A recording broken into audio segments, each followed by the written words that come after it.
Isn't this table beautiful? If your table at home was set like this, a couple of things would be evident. First, that you had probably invited guests to a very nice dinner in your home. The second thing that would be evident is that you were reasonably certain that they were actually coming. I mean, one does not usually prepare a table this elegantly, with this kind of care and attention to detail for guests who may or may not show up. In Isaiah, however, God seems to have extended an invitation and prepared for the arrival of God's guests without any confirmation as to whether or not anyone was even coming. But why would anyone decline an invitation from God? Well, I don't know, maybe the water, milk, and wine and bread of God just doesn't have the same appeal it once had. The people invited by God in Isaiah are even in exile and are not enticed by God's invitation. In part because things are actually not all that bad in Babylon.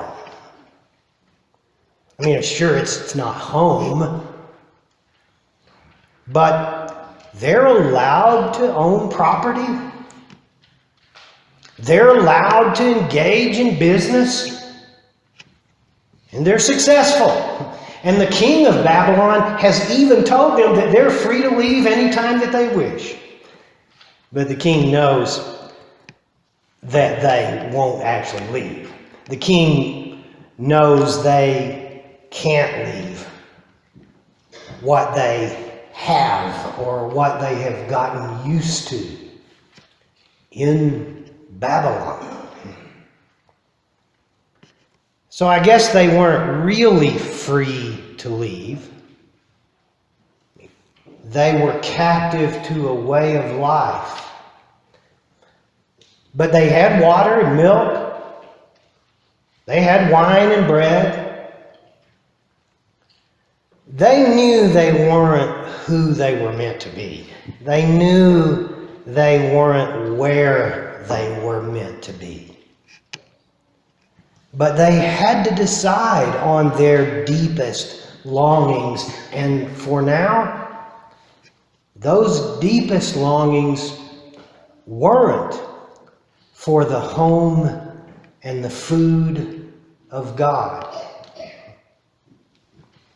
Now, that anyone would not choose the home and the food of God may just seem shocking to all of us who comfort ourselves with our own correct choice of divine home and food. Yet, we know that this can't be all that this is really about. People decline God's invitation all the time.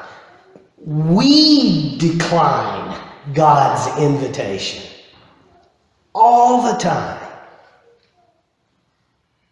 We know we're not who we need to be or where we need to be.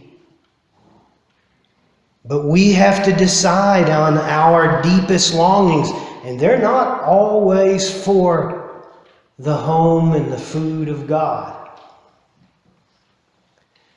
Yet God continues to send out invitations. God continues to set the table without any confirmation at all as to whether or not anyone is even coming. maybe it's most important to God just that we can always come home. And the table will always be set.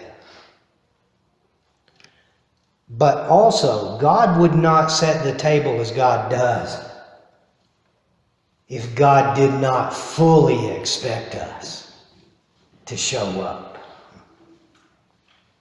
Listen to God's invitation again from Isaiah 55.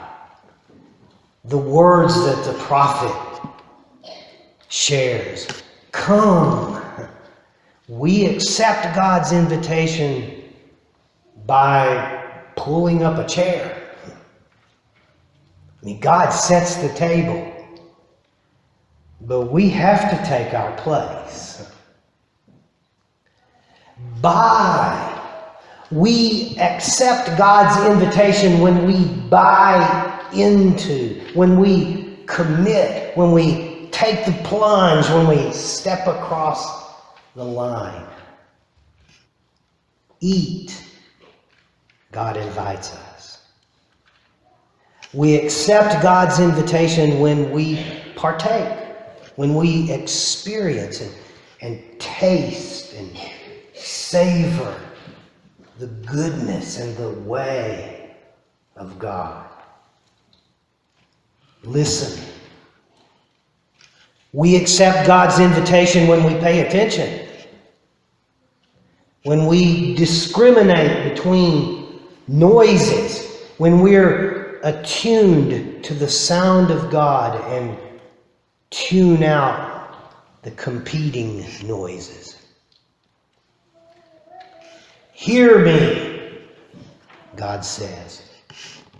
We accept God's invitation when we fix our spiritual acoustics to maximize our hearing and our listening to God's voice.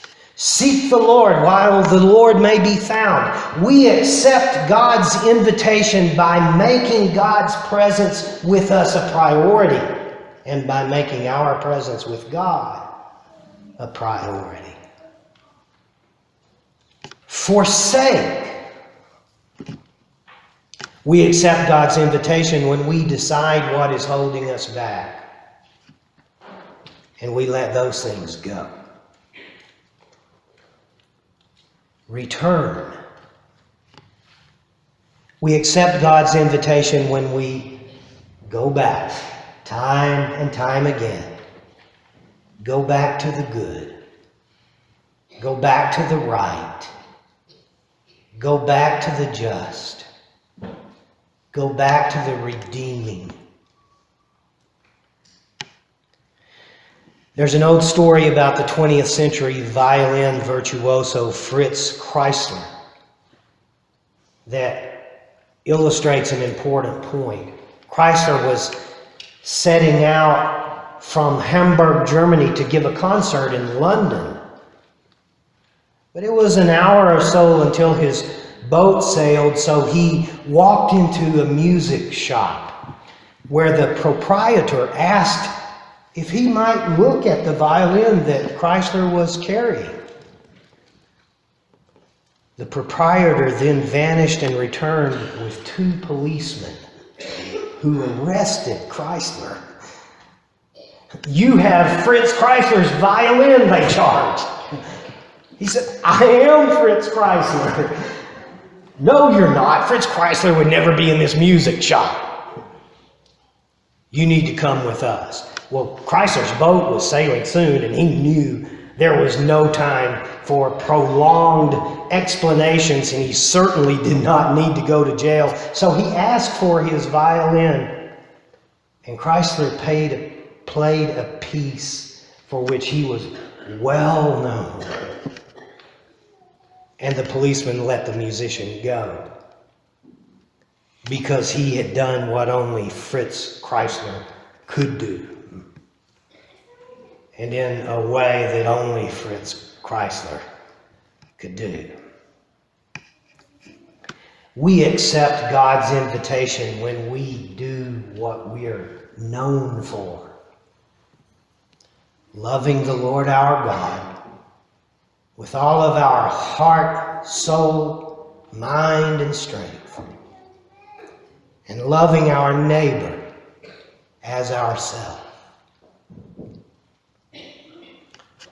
Here's what we've said about our journey thus far in this Lenten season.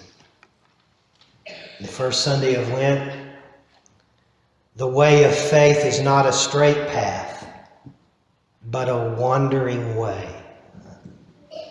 Just like it was for Jesus, who was born in Bethlehem and grew up in Nazareth and eventually found his way to John the Baptist and was baptized and driven into the desert and journeyed toward Jerusalem.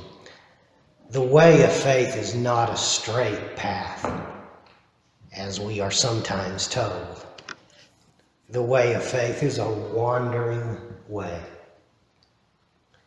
Second Sunday of Lent, the way of God is more often the way around rather than the way through barriers. So many things stand between where we are and where we want to be. And sometimes we give the message that because God is with us, the only way to those goals is through everything that stands in our way. But the way of God is more often the way around rather than the way through barriers. And then today, the way of the disciple of Jesus Christ is always, always, always the high way. It's the high way of doing what we are known for. We accept God's invitation when our journey is the high way. In the name of Christ.